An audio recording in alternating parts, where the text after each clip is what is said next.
প্রতিদিন রাতে ঘুমানোর আগে 6টি আমল করে ঘুমাবেন, আপনি ঘুম থেকে উঠেই ফলাফল দেখবেন ইনশাআল্লাহ। ঘুম থেকে উঠে আল্লাহর কসম করে বলে আপনি ফলাফল দেখবেন।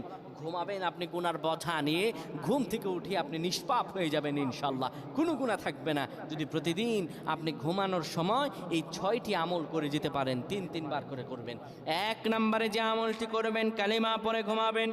2 নম্বরে দুরূদ শরীফ পড়ে ঘুমালে মৃত্যুর পর দুরূদ শরীফ হবে তার জন্য সুপারিশকারী। দুরূদ শরীফ পড়ে ঘুমাবেন, দুরূদ শরীফ পড়বেন। 3 নম্বরে ঘুমের দোয়া পড়বেন।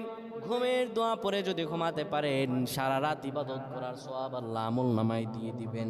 4 নম্বরে আয়াতুল কুরসি পড়ে ঘুমাবেন। আয়াতুল কুরসি পড়ে কেউ যদি ঘুমায়, ফেরেশতারা তাকে সারা রাত পাহারা দেয়। ফেরেশতারা তাকে সারা রাত পাহারা দেয়। আয়াতুল কুরসি পড়ে ঘুমাবে।